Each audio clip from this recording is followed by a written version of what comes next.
Aleluias. Nem a morte, nem a vida, nada vai nos separar do amor de Deus. Nada vai nos separar do amor de Deus.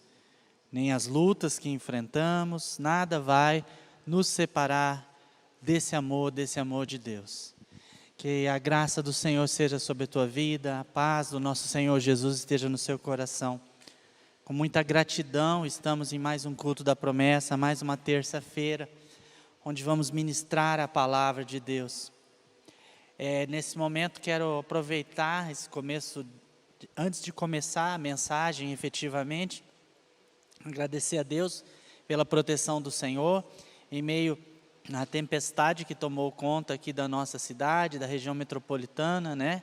Mesmo aqui na igreja, ventou muito. Algumas coisas da nossa paisagem até serão mudadas. Alguns irmãos, quando voltarem aos cultos presenciais, vão estranhar.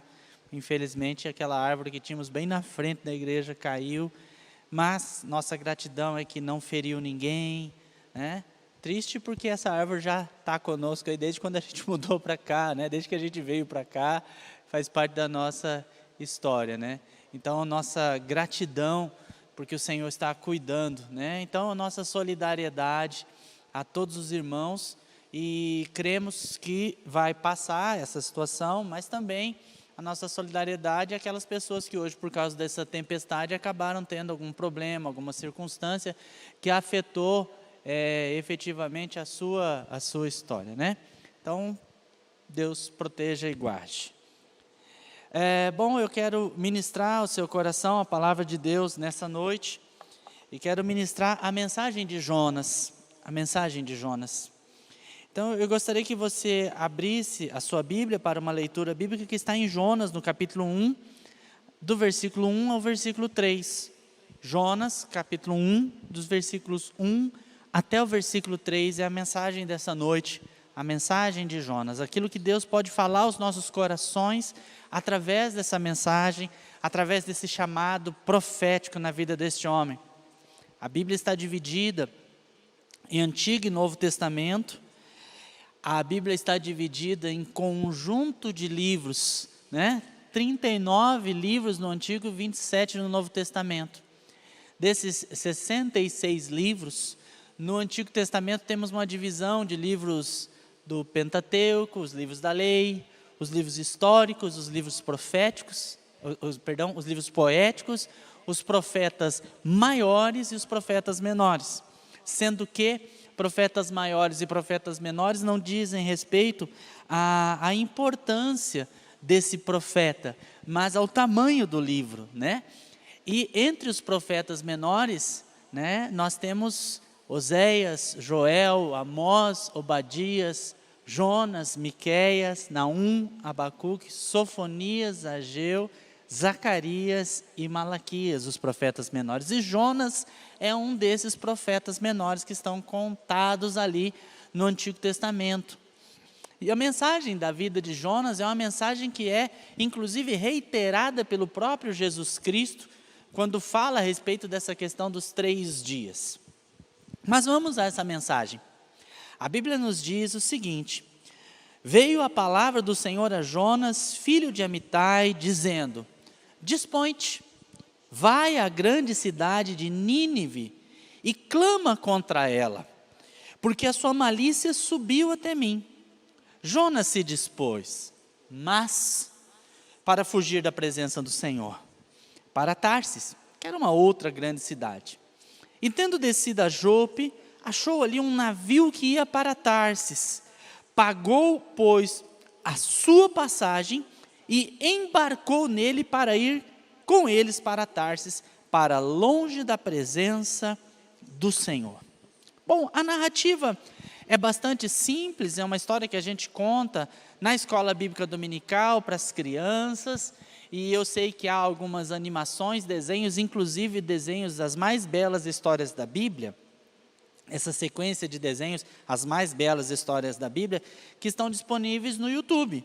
É uma boa oportunidade, né? Talvez você quer aproveitar esses dias, ou quer inserir alguma coisa bíblica para suas crianças, né? Às vezes que estão nesses dias mais em casa, essa coleção, As Mais Belas Histórias da Bíblia, tem vários episódios, eles estão disponíveis no YouTube, são muito bons e tem inclusive a história de Jonas, é bem legal, vale a pena, tem de Jonas, tem de Davi, olha eu fazendo a divulgação, né? Mas é legal, está disponível, está no YouTube, é uma boa oportunidade, os desenhos são bem legais, bem interessantes mesmo, né? Então vale a pena As Mais Belas Histórias da Bíblia para a sua criança, para você assistir nesses dias, colocar para eles assistirem e conhecerem um pouco mais das histórias da Bíblia. E a história de Jonas, ela é narrada de uma forma bastante interessante, porque é a história de um profeta. E um profeta que ele tem um chamamento a uma atitude, um chamamento a cumprir uma missão dada por Deus, cumprir uma vocação dada por Deus. E ele resolve fugir, porque a missão dada por Deus para a vida dele foi uma missão que contrariava suas intenções de coração. É quase como pensar que na torcida, não é quase que pensar, é isso mesmo. Na verdade, Jonas, ele torcia contra Nínive. Ele conhecia o pecado de Nínive, ele conhecia o pecado daquela população, e no coração dele, ele ficava indignado de Deus ter misericórdia com aquela população.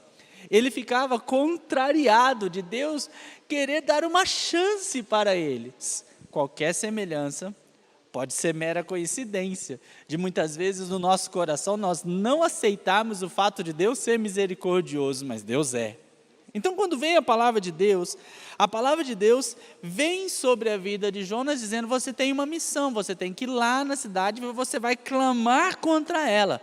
E esse clamar contra ela não significava amaldiçoar a cidade, mas significava dar a mensagem, olha, presta atenção, a malícia de vocês, o pecado de vocês subiu até Deus, e Deus está dando uma chance para vocês, mas ele não aceitava a mensagem da oportunidade de Deus. Olha que interessante isso, ele não aceitava a mensagem da oportunidade de Deus. Em alguns momentos se me lembra as circunstâncias dos discípulos de Jesus Cristo, por exemplo, quando o cego lá em Jericó clamava, Jesus, filho de Davi, tem misericórdia de mim, e as pessoas diziam para ele, para porque você está atrapalhando o mestre, para porque você está incomodando. Eles, ao invés de proporcionar a chance de Nicodemos chegar até Jesus, né, eles, ao contrário, fizeram de tudo para atrapalhar, né, o cego, aquele cego de chegar até Jesus Cristo. Bom, nessa ideia da mensagem da oportunidade de Deus, Jonas, ele se dispõe, a Bíblia diz que ele se dispõe, mas ele se dispõe ao contrário, para fugir da missão que Deus tinha dado a ele, para fugir do chamado dele. E é incrível como muitas vezes a embalagem, ela sobrepõe o conteúdo, né? E às vezes o acontecimento é mais falado do que a própria mensagem. Por isso que eu fiz essa pequena narrativa, né? E às vezes a gente vai contrapondo as narrativas, ou vai colocando, né? Sobrepondo, perdão, não contrapondo, mas sobrepondo as narrativas e as muitas histórias bíblicas, e o conteúdo às vezes se perde, propriamente por dizer assim.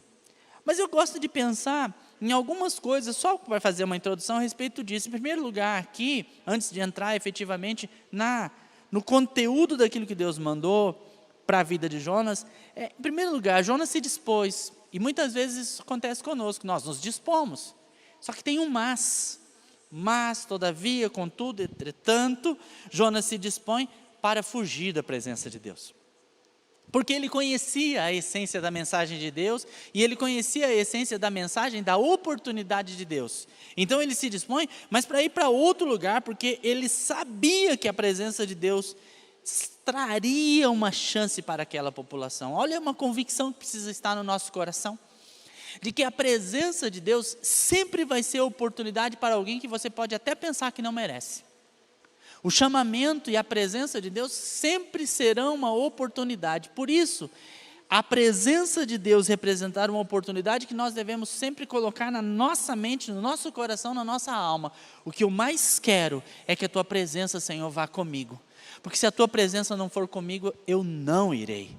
A presença de Deus conosco é a garantia de que a mensagem vai se concretizar e que as promessas serão cumpridas. É fundamental entendermos isso. Nós queremos a presença de Deus conosco, porque a presença de Deus conosco significa que algo maravilhoso vai acontecer, de que algo diferente vai acontecer. A presença de Deus precisa sempre estar conosco. Por isso agora, eu quero desejar e declarar em nome de Jesus Cristo, aqui, desde aqui da nossa igreja, onde estamos com pouquíssimas pessoas, eu quero declarar pela fé em nome de Jesus, aonde você está, crendo que a presença do Senhor esteja contigo. Que a presença do Senhor esteja com o teu lar, que a presença do Senhor esteja com a tua família, que a presença do Senhor esteja na criação dos teus filhos, que a presença do Senhor esteja no teu casamento, porque se a presença do Senhor está no nosso casamento, não há espaço para o pecado no nosso casamento. Se a presença do Senhor está na criação dos nossos filhos, não há chance para Satanás tentar tomar os nossos filhos. Se a presença do Senhor estiver na nossa vida profissional, não há chance para a corrupção, para o pecado, para o mundo entrar. Por isso eu declaro agora, num ato de fé em nome de Jesus Cristo, nós podemos passar pelos vales, inclusive podemos passar pelo vale da sombra da morte, podemos passar pelo vale dos ossos secos, podemos passar pelo vale de lágrimas, podemos passar por qualquer vale, mas uma coisa é certa, e é por isso que no Salmo 23 diz, ainda que eu ande pelo vale da sombra da morte, não temerei, porque o Senhor está comigo. É a presença do Senhor. A diferença não é se nós ficaremos ou não em algum momento da nossa vida doentes. A questão não é se em algum momento da nossa vida nós passaremos ou não tribulações financeiras. A questão não é se nós em algum momento da nossa vida passaremos ou não por situações emocionais difíceis. A grande questão é, a presença de Deus estará conosco. A presença de Deus estará conosco. Isso é o que importa, nada mais. Isso é o que importa, nada mais. Por isso que o Senhor fala que nós vamos passar por tantas situações, não é? Quando o Salmo diz assim, de dia o sol não te molestará e o medo à noite não te afligirá. Por quê? Porque o Senhor está conosco. Ele é Deus, Emanuel, o Deus conosco. Então, Jonas sabia que a presença do Senhor transformaria toda uma cidade. Jonas sabia que a presença do Senhor seria capaz de transformar uma sociedade que ele, Jonas, não aceitava que fosse transformada e perdoada. Então ele tentou fugir. E me chama a atenção, né? E eu gosto de pensar nisso, que nesse trechinho, e me chamou a atenção lendo, né, relendo, aquela coisa de preparar a mensagem, você vai ler com calma e tal. E é engraçado, porque a Bíblia é muito peculiar. O relacionamento, não sei como é o seu relacionamento com a Bíblia, mas o meu relacionamento com a Bíblia é um relacionamento assim, de que você lê várias vezes as mesmas coisas, eu já preguei diversas vezes certas coisas, e do nada uma frase salta aos olhos, eu falo, mas estava isso aí na Bíblia? Meu Deus, estava escrito isso aí, parece que eu já li tantas vezes e estava aí, mas é que há um time certo do Senhor para trazer algumas revelações para nós. O que nós não podemos é abrir mão. O que nós não podemos é abrir mão de ter esse relacionamento com a palavra de Deus. Não podemos abrir mão disso, porque é um tempo certo de Deus trazer aos seus olhos e saltar aos seus olhos certas coisas. Quando a Bíblia diz assim que ele achou um navio que ia para Tarsis, pagou, pois, a sua passagem e embarcou nele. Então, mas, você pode dizer assim, mas não vi nada demais. Eu também não tinha visto nada demais até eu perceber que para fugir da presença de Deus, algumas vezes a gente até paga um preço. Para fugir da presença de Deus, não é estranho isso? Para sair da vontade boa, perfeita e agradável de Deus, às vezes a gente até paga um preço. Você faz alguma coisa que te custa. Isso me faz lembrar do povo que saiu do Egito e no deserto, eles falavam assim, olha, eles reclamando, falavam assim, olha, eu me lembro das coisas que nós comíamos no Egito de graça. Ninguém comia nada de graça no Egito, não. Eles eram escravos. Eles pagavam um preço enorme por aquilo, enorme. de graça é a presença de Deus. Maravilhosa é a presença de Deus. Por isso há que se pensar nas coisas que Deus revela a cada um de nós através desse momento histórico na vida de Jonas. A primeira coisa que eu quero mencionar é a vocação profética. Jonas foi chamado para uma vocação profética. E um profeta é chamado por Deus para transmitir uma mensagem. Muitos desses profetas, eles eram temidos e controversos. As pessoas tinham medo quando chegava um profeta na cidade, porque de repente chegava um profeta, ele poderia desejar ou declarar que deveria ser destruída a cidade. Eles temiam. Então, quando os profetas chegavam na cidade, antes deles chegarem na cidade, algumas vezes as pessoas iam até ele e diziam: é de paz a tua vinda? Porque temiam o profeta. O profeta, quando ele chegava num determinado lugar, ele representava a voz do Senhor. É só você pensar, Ezequiel 1:3. Eu ouvi o Senhor, Ezequiel 1:3. Eu ouvi o Senhor falar comigo e eu senti o seu poder. Eu ouvi o Senhor a falar comigo e eu senti o seu poder. A voz do Senhor é poderosa. Lá em Jeremias 25:15, diz assim: porque assim me disse o Senhor, o Deus de Israel: toma da minha mão este cálice do vinho, meu furor, darás a beber dele a todas as nações que eu te enviar. O Senhor dando uma palavra muito dura através de Jeremias, dizendo assim: você tem uma missão pesadíssima. Pesadíssima.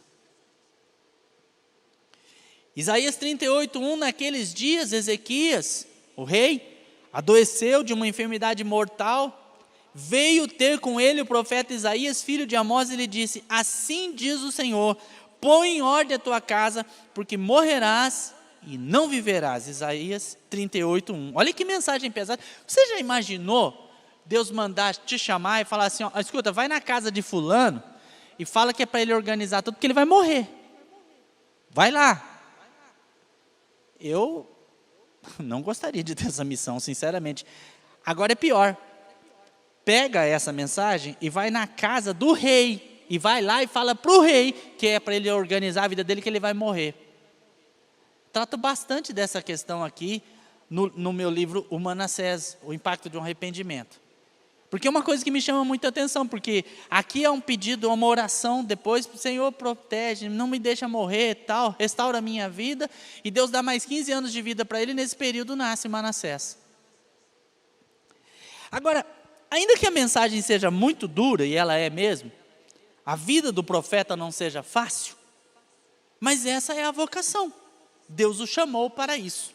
E o que é que Deus fala ao meu coração? E creio que Ele pode falar ao teu coração também, através disso. É assim: Deus te vocacionou. Amém? Deus te vocacionou. Eu não sei qual é a chamada que Deus tem para a sua vida. Você deve estar ouvindo agora e talvez Deus te chamou para ser o profeta entre os vizinhos. Talvez Deus tenha te chamado para ser o profeta entre os colegas de trabalho. Talvez você seja a boca de Deus para a sua família. Eu não sei qual é a tua vocação, mas uma coisa eu sei: não foge do chamado que Deus tem para a sua vida. Não foge do chamado, exerce. Deus tem te levantado para ser um intercessor, uma intercessora. Se coloca na presença do Senhor, prostrado diante de Deus e em pé diante das dificuldades em oração. Grave isso. Seja qual for o chamado de Deus para a sua vida, esteja sempre assim: prostrado diante de Deus e em pé diante das lutas. Esse é um chamado. Meu irmão, por exemplo, se você tem uma vocação como um intercessor, eu posso dizer, pelo menos da minha geração e da minha história e da minha vida ministerial, eu posso dizer que nunca antes na minha história pessoal e pastoral, um ministério foi tão necessário quanto o levantar de intercessores, quanto agora. É fundamental. Há uma crise generalizada. Pessoas das mais distintas, do que estudam a sociedade, e estão dizendo de impactos pós-pandemia e uma série de outras coisas, e eu não sei. O que eu sei é que antes, durante e após pandemia, Deus precisa que os seus vocacionados, que somos todos os que são seus filhos, estejam prostrados diante dele e em pé diante das lutas. A igreja será fundamental. A igreja será uma porta aberta de esperança e de renovo, de oportunidades. Não é à toa que estamos com esse programa, o Recomeçar para Empreendedores, porque é assim mesmo que acreditamos. Assim como há uma mensagem de que é preciso nascer de novo, renasceremos em nome de Jesus, prostrados diante do Senhor, mas em pé diante da luta. Cumpre o teu chamado. Deus chamou Jonas e ele tentou fugir, e fugir da presença, e ele tentou pagar para fugir da presença, porque ele pagou a passagem dele, falou, eu vou fugir. Não foge não, o preço é muito alto. Abraça a vocação, abraça a vocação. É aquela palavra, vai e toma aquilo que é teu, é teu. Da mesma forma, há uma ordem muito específica em segundo lugar. Jonas no capítulo 1, o Senhor diz no versículo 2, dispõe-te e vai à grande cidade de Nínive e clama contra ela, porque a sua malícia subiu até mim. Olha como é interessante, objetividade. Nós servimos a um Deus objetivo, mesmo que nós não sejamos.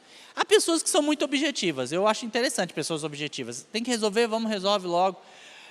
Temos que falar, falamos logo, vamos fazer o que tem que ser feito logo.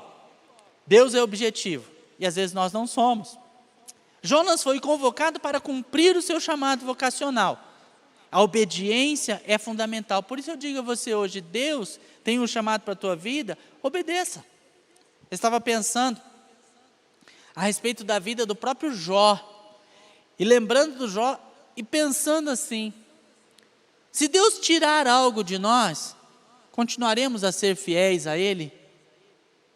Muitas coisas foram tiradas de Jó, mas ele permaneceu fiel. Estamos dispostos a permanecer fiéis e obedientes, mesmo se algo for tirado de nós? A mensagem que foi dada a Jonas é a mensagem de tirar algo. Seria tirado de Jonas, nesse caso, a convicção dele de que Nínive deveria ter sido destruída. Na cabeça dele, Nínive tem que ser destruída. Olha, daí Deus fala assim, eu vou tirar de você isso. Vai lá e fala a mensagem. A mensagem é clara e direta, objetiva. Deus tem para nós uma ordem específica. Então o chamado é a obediência, mesmo que seja tirado de nós algo que nós amamos tanto. Obedece. A obediência é um fundamento. Deus vai fazer tudo novo e as coisas acontecerão. Creia, e hoje em nome de Jesus Cristo, toma diante do Senhor a seguinte realidade: Deus fará novas todas as coisas, Ele vai cumprir aquilo que Ele propôs. Obedeça, simplesmente obedeça. E então, nesse momento, eu quero orar com cada um dos irmãos e clamar ao Senhor. Clamar ao Senhor exatamente para que a mensagem que estava no coração de Jonas, e eu falei também de Jó, se cumpra.